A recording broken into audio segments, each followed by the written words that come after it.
Would you please take your seats? Thank you. I am delighted to be able to introduce the next session to everyone today. Our next session is Justice40, a time for righteous investment. And you're going to hear from our esteemed panelists today. We have Dr. Beverly Wright from the Deep South Center of Environmental Justice. That's right, give her a hand, that's right. We have Dr. Robert Bullard from the Bullard Center for Environmental and Climate Justice. And we have Peggy Shepard from We Act for Environmental Justice. Thank you so much, everyone. You are in for a treat. We're going to start with Dr. Wright.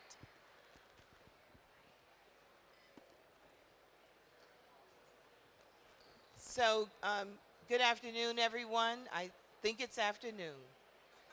So I'm a little challenged here. I'm having to make certain that I speak in the mic and click. So we'll see how this works.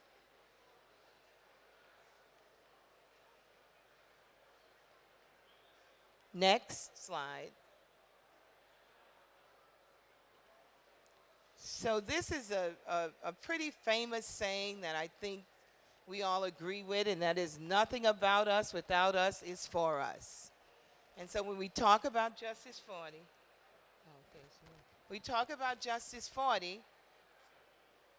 with decisions being made to put dollars or benefits in our community, that has to be done in conjunction with the people who are most affected. And so this particular saying is perfect for the work that we're trying to do. So the Justice40 project that the three of us are working on at this point spans 20 states, including the District of Columbia. Before we get started with exactly what our project is, I'm going to tell you what Justice40 is, just in case there's some of you here today who don't know what it is. So President Biden has made historic commitments to use every lever at his disposal to advance environmental justice. That in itself is stunning. And to advance environmental justice is for economic opportunities for disadvantaged communities, workers, and businesses. So we've had a lot of promises made to us over time, but this is the first time we've seen it so institutionalized, or an attempt to institutionalize movement forward. What's interesting about this program is that it is a whole of government approach. And so those of us who live in our communities know that there's not one division in the federal government that can solve all of our problems. It is a accumulation of problems, and the resolution for those problems are spread out across every aspect of government. So just saying it's a whole of government approach made me think, oh my God, so now we're not going to just deal with one little piece of the problem, we're actually going to try to solve the whole problem. So in order to do this, Biden is saying that we should ensure that federal agencies work with states and local jurisdictions to deliver at least 40% of the overall burdens from federal investments in climate and clean energy to disadvantaged communities. This discussion of 40% benefits is something we're still trying to decipher, and the federal government is also trying to decipher that. Would benefits be money, not money? You know, how do you define benefits? And we'll be working on that, I think, throughout the whole implementation process. And they also issued what was called interim guidance to federal agencies to ensure delivery on Justice40. So they just didn't say that they wanted 40%, but they said, well, here are the guidelines. And for the three of us who are on the WEJAC, I can tell you it's been quite confusing, and we're not quite there, but we're working on it. The guidance, for example, provides that all relevant federal agencies identify more programs to include in the Justice40 initiative than the ones that was selected as pilot projects. They proposed methods to calculate and report on reaching the 40% goal, and there was a plan to engage with communities. Additional guidance, lessons learned from their looking at the pilot projects should be used to inform programs moving forward. But what was put in place to do that was an environmental justice scorecard for communities to monitor progress towards reaching Justice 40 goals and hold their government accountable for delivering results, and a climate and economic justice screening tool to identify disadvantaged communities who would benefit from the Justice 40 initiative. And as we continue our discussion, my partners will talk a bit more about what some of the problems have been with both of these, the scorecard and the CJS tool. So moving right along, this is our project. We're saying activating Justice 40, that's what we're trying to do, but we're trying to turn a novel approach into a project that delivers. It's a three-pronged approach where the three organizations, the Deep South Center, We Act, and the Bullard Center are pooling not just their resources, but their energies and all of the support that we have to make certain that this project is successful. So the three-pronged approach basically looks this way. So the Deep South Center will conduct educational trainings to enlighten communities on new funding opportunities, build their capacity to organize and have a voice in the implementation of Justice 40. We Act will utilize approaches to engage with governmental representatives at both the local, state, and federal levels about the righteous implementation of Justice 40 to benefit their constituents. And the Bullard Center will use data and mapping tools to empower communities to advocate for the implementation of Justice 40 and challenge racial inequities blocking community investments. This is a statement that we're making because this is what we're trying to overcome.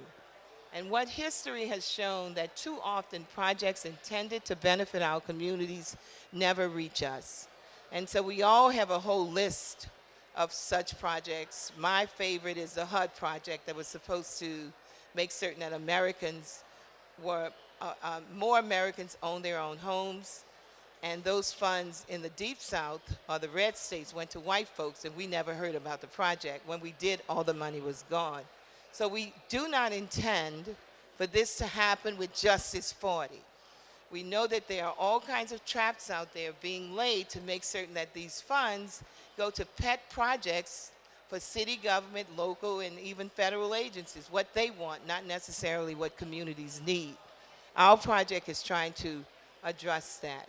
And for certain, it's going to take all three of our organizations to try to make this happen. And even with that, we will need a lot more support. So the DSCEJ has designed its part of the project, the Community Engagement Project, keeping in mind hard lessons learned from history, a history which includes over 30 years of research, education, and community engagement work to document, address, and bring change through our struggle for environmental justice. And so our job was to enlighten a little bit about the Deep South Center, and I think we talked last time, but I think this is a whole different audience, so I don't feel like I'm being redundant. But we were formed in 1992, and it's dedicated to improving the lives of children and families harmed by pollution and vulnerable to climate change in the Gulf Coast region through research, education, community and student engagement for policy change, as well as health and safety worker training for environmental careers. And we basically provide opportunities for communities, decision makers, and scientific researchers to collaborate on programs and projects that promote the rights of all people to be free from environmental harm as it impacts health, jobs, housing, education, and a general quality of life. Our project is based on a model that we call Communiversity, and that model basically tries to expand the knowledge and develop the capacities of community-based organizations and environmental justice groups to efficiently engage in local decisions on Justice 40 initiatives. This work is a central activity of collaborative partnerships with HBCU faculty and mentors and researchers, and the essence of this model is an acknowledgement that for effective research and policy making, valuable community life experiences regarding environmental injustices must be integrated with theoretical knowledge of academic educators and researchers. And so in the design of our project, at least our part of the project, it was basically designed to build a grassroots infrastructure for the implementation of Justice 40. And this infrastructure will support community-based organizations and environmental justice groups to advocate for thoughtful, transparent, and sustained stakeholder engagement. It will work towards the identification and dismantling of bias and systemic racism embedded in programs and the use of federal investments to reduce pollution in environmental justice communities. The aim of the project, or the overall aim, is to improve conditions in environmental justice communities where entrenched inequities include environmental racism, disparate climate risk, high unemployment, and exclusion of Black-owned and other DVEs from the process.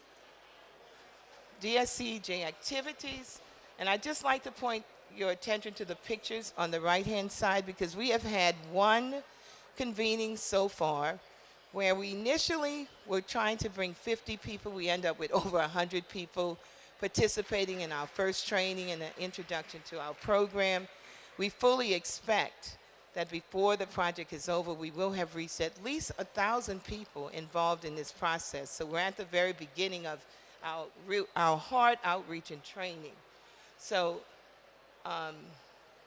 DSCEJ has designed a Justice 40 Initiative Training Institute, and that will include a formal course of workshops and hands-on skills training that will prepare community members to strategically participate in local implementation of Justice 40, and it will also include advocacy training and an advisory board.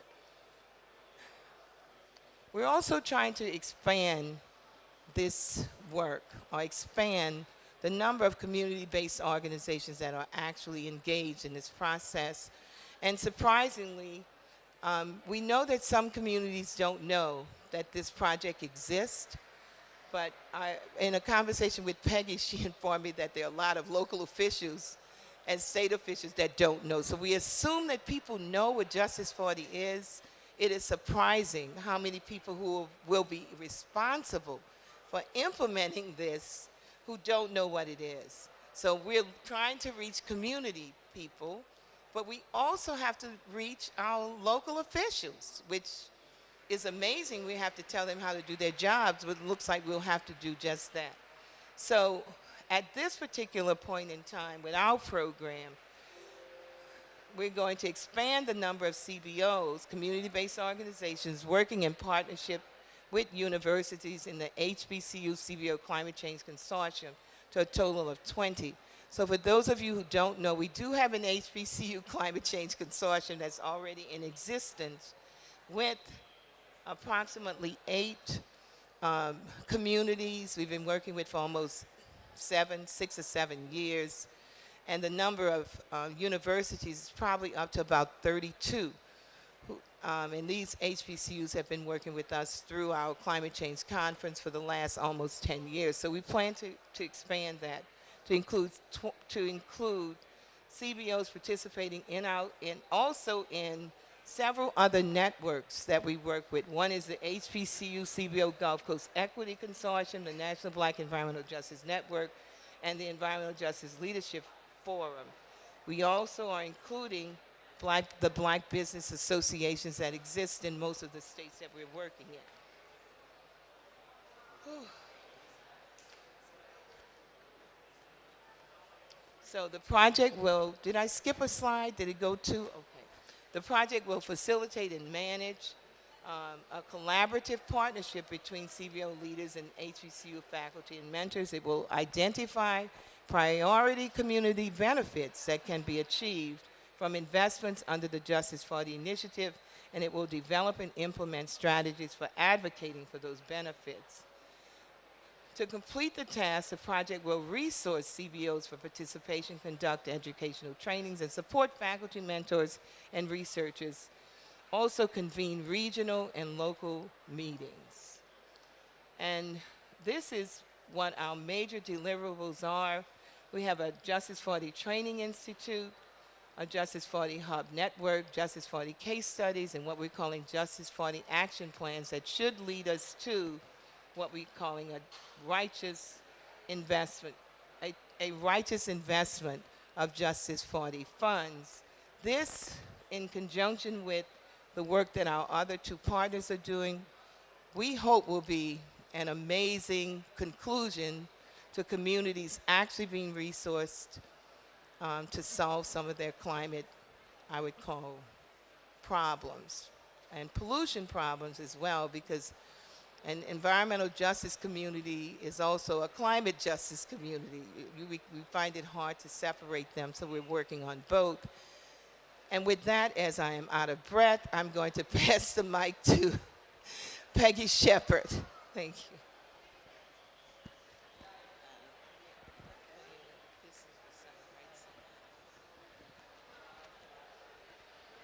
Good afternoon, everyone. Great to see you all. So, I am going to find the start here. Okay. So, I'm going to start out by giving you a perspective on who We Act for Environmental Justice is, so that you understand where we're coming from in terms of this project.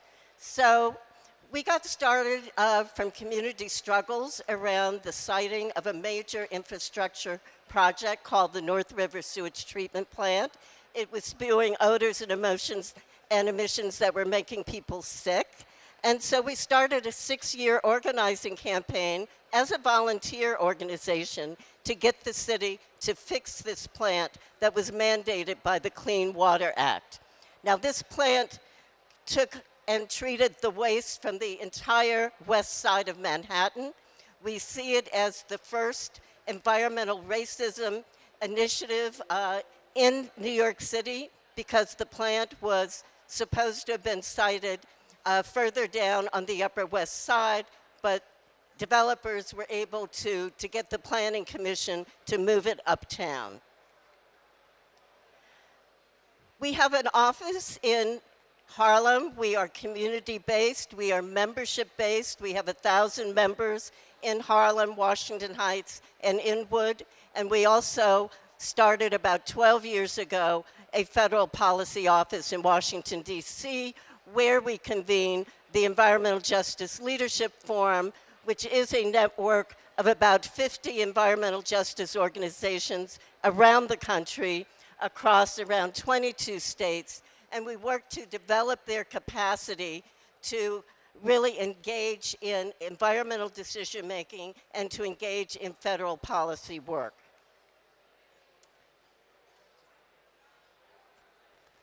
Okay.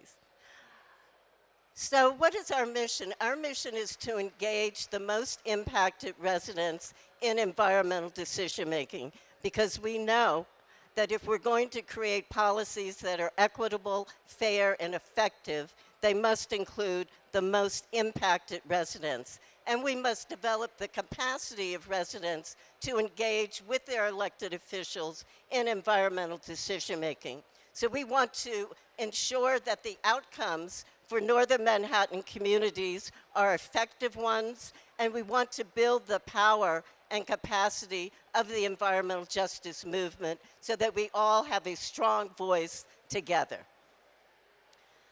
Our theory of change, again, is to organize the most impacted residents, and so we work on about 10 areas of focus that were identified by communities. So you can see they begin with open and green space and go down to sustainable and equitable land use.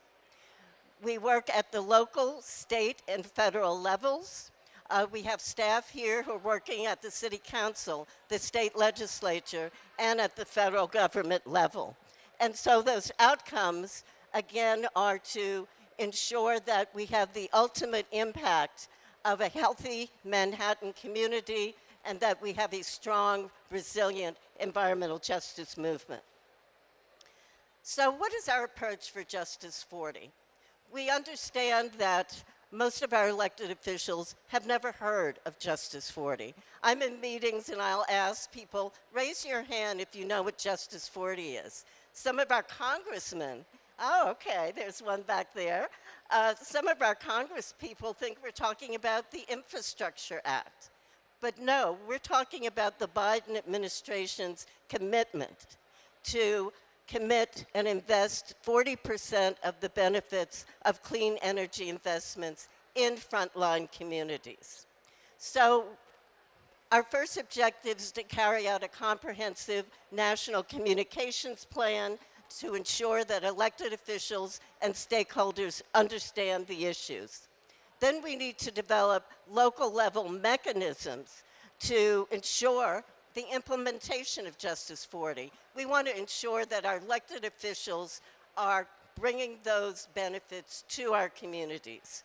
And then our third objective is at the federal level to work with the Council on Environmental Quality and with the White House Environmental Justice Advisory Council that Dr. Bob, Dr. Beverly, and I both are a part of to ensure the implementation of Justice 40 is understood by the Biden administration. So again, we're going to be working to carry out a strong communications plan, which we have begun. We are certainly working to have a strong branding of that communications plan and want to build strong awareness of that Justice 40 among our local officials. Our second objective, again, is to select 5 to 6 communities to stand up a Justice 40 accountability hub so that those folks can be advising on where those benefits should go, what those benefits should look like, and again, hold their officials accountable. And our third objective is to advocate at the federal level, which, let me tell you, the work of the WEJAC is constant. Sometimes we're meeting every couple of weeks. It is very intense. But again, it's bureaucratic and slow at the same time. So we are really working to push the government ahead and to ensure that each of those 20 or so federal agencies really hear directly from communities about what those benefits are. Now, we understand that we need to coordinate local level shovel-ready projects. Of course, most of our projects are not shovel-ready, so our communities have got to begin to do the planning so that when a federal agency comes in, they don't have to do the groundwork. The groundwork has been done. Communities are ready, the elected officials are ready to support, and that's what we really need to ensure that our elected officials will be accountable. Again, hopefully we'll have a decent Congress so that we can begin to codify Justice 40 into law so that it is not simply an executive order that can be overturned by the next president or the next administration, but that it does become law. And so what we're saying is, how are you going to help move that forward in your own community? And again, there's been a lot of news about Justice 40. There's been a lot of media attention, which again is helping to move things forward. Just today, I got an email that the National Academy of Science will be working to develop a report on how the climate and economic justice screening tool will move forward. And I'm so happy for that. I was suggesting that a year ago. So they're finally going to do that because they are taken quite seriously and they have the expertise and the data to really make a difference with the administration. The National Academy of Science and the National Academy of Medicine are chartered by Congress to provide data and research directly to Congress. So they will have credibility. So again, what has been the issue with the screening tool? That they do not want to use race to help identify communities. Even though the problems and the challenges that we face in frontline communities have been perpetrated by racial bias, we are not supposed to use race to correct those problems. So, of course, we're hoping that the National Academy of Science will think otherwise. So that is our project. That is who we are. And again, we look forward to working with all of you around these issues. Next up is Dr. Robert Bullard.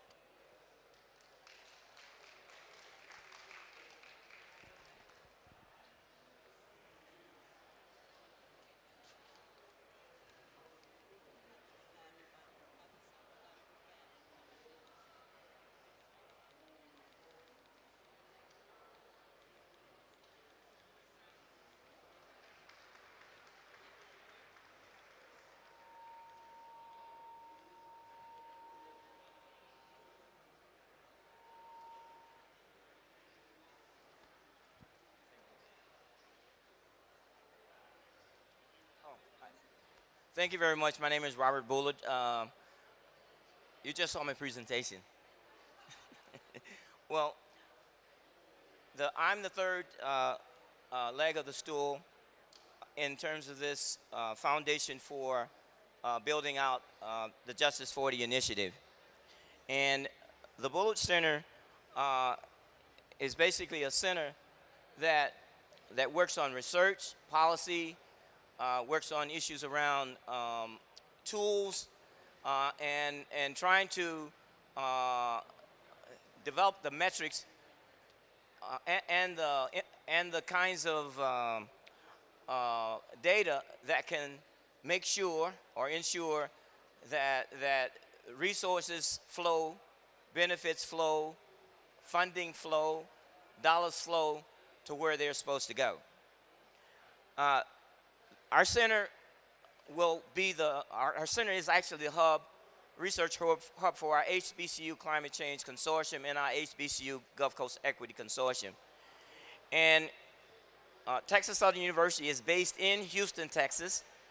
And our center basically works in collaboration with communities. We designed the center that way. We do research. And as I said before, we do a lot of policy research, and we were doing community-based participatory research before it had a name. Research to action, citizen science. They got real good names now, but this was being done at least 4 decades ago. So our Justice 40 will provide technical support to communities and will provide the kinds of technical assistance that's needed on call, and will be proactive in terms of knowing that there are certain types of data gaps, certain types of information that is not in some formal database, but data that will need to be collected and that will need to be somehow translated and somehow gotten into the hands of the communities and the organizations that need it quickly and need it for their advocacy, for their proposals, for their training, and for other kinds of support to the Deep South Center as well as WEAC. Our HBCU CBO partnership is to leverage, our goal is to leverage the expertise at our HBCUs and the partnerships that we built over the decades to work in those communities to ensure that that expertise that we've gathered and gained can access elected officials, whether it be city, county, state, whether it be school boards, or whether it be other kinds of entities that can access Justice 40 benefits. So when we talk about our Justice 40 initiative, in terms of the Bullard Center leading that charge for our part, we see building on existing infrastructure, social infrastructure, not starting anything new, not parachuting anything into communities, but having that trust that we've developed, that we've nurtured, and somehow we have gained that kind of credibility in the communities. That gives us a heads up, a head start. And so that means that we don't have to start from scratch. We can build on what exists and move out in rapid speed. Our HBCU collective shows that our universities have outsized footprint in terms of what it has been able to deliver. We're small schools generally, but the fact that what we have been able to produce in terms of outputs of students and getting individuals in positions that can understand that our communities oftentimes have needs that are unique to our experiences in terms of decades of disinvestment, decades of underservice, decades of converging threats, whether it's pollution, it's flooding, it's issues around lack of access to transportation, et cetera. These are the benefits that we're talking about getting access to. When we talk about this screening tool, and there are some of us that have worked on and developed tools, research tools and screening tools and metrics, and just like Peggy said, the three of us serve on the White House Environmental Justice Advisory Council, and that advisory council sent advice to the President's Council on Environmental Quality that developed a screening tool, and the tool itself is supposed to be a device that can target money that to underserved communities. No, they call it disadvantaged communities. But having done research over the last 40 years and having written 18 books looking at all kinds of data and all kinds of predictors of who gets harmed, who gets left out, race is still the most potent variable for predicting inequality when it comes to education, employment, access to opportunity, pollution, flooding. So they left race out. So we said we fought it, we lost. They left it out, but our project puts race back in. We have a research project that we call together a lot of experts from HBCUs who are out there doing research. This particular project will pull together those teams of folks to form a rapid response team of experts that can assist communities when they have challenges. In our red states, our states that basically don't believe in justice, equity, and fairness, that somehow when federal money goes to the state really stops sending money to our blue cities. We have that big problem. So we have a rapid deployment team that will work with communities that have those challenges. And it includes legal. So we have these teams, experts, scientists, GIS.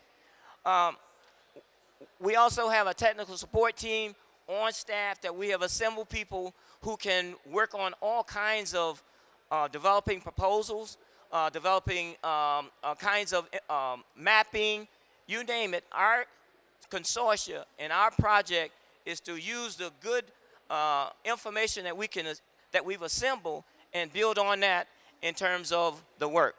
So there was an EPA Thriving Communities Technical Assistance Community Center grant that was out, $10 million. We're already doing that.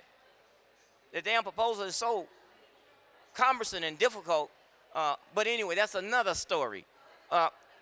So we have research to action. Whenever there's a research that needs to be done on a quick strike basis, we can assist and support. We've been doing that. So finally, let me just wrap up. The three of us working together over these many years have been a potent force to deal with when it comes to issues that are needed. Peggy's in New York. Beverly is in New Orleans. I'm in Houston. But we work in other places across the country together that call us to do this work. And we will continue to do that. And we've done that for many decades without money. But thanks to the Bezos Earth Fund, our three organizations have $14 million. Yes, I said $14 million and did not blink. The fact that we have dollars to do this work now, and some of that resources pass through to assist our organizations on the ground, to assist and support them, to get ready for this money. Now, this is benefits now, we know, but real dollars are also coming down, and the Justice 40 is a framework for looking at how we're going to get our communities ready, not just for the Justice 40, but also ready for the bipartisan infrastructure law, the $1.2 trillion that's coming down in the same roadblocks that will stop our money that goes to our state Department of Transportation, our DOTs. We have to have a strategy to unblock that dam and let the dollars flow to our communities, follow need.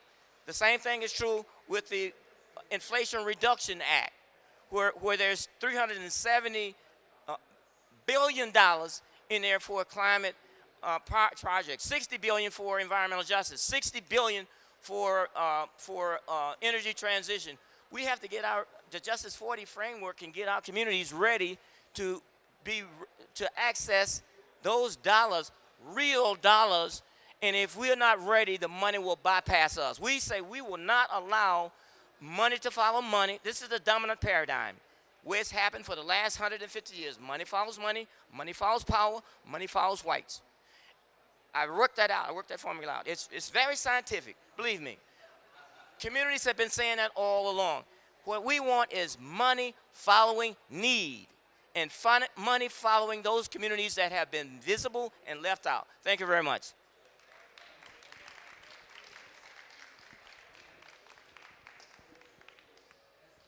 Thank you, everyone. We have just a few moments left, and so what I'd like to do is call each one of our panelists back to the floor and ask them all to give one call to action.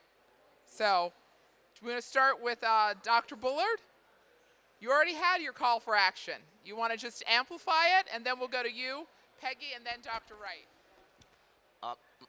What we have to do is to be relentless and never take no for an answer when it comes to following those dollars and ensuring that we have a seat at the table and in those rooms, and we have good proposals and good projects shovel ready, because if it's not shovel ready, they're going to go for the shovel ready away from us. We have to really work together. That's my call to action, to build those partnerships to advance the cause of climate and environmental justice. All right, Peggy, you are up next. I think this is the moment for big ideas. And we need to have those ideas, whether it's community organizing, whether it's ensuring that the legal resources are there for our frontline communities, whether it's ensuring that the next generation of youth have the resources, the capacity, and the expertise, and the direction they need to be our next activists, to be our next leaders. And so we have got to develop the big ideas and go for the big resources to ensure that those things can happen. And we need all of your voices to be advocating for those big ideas.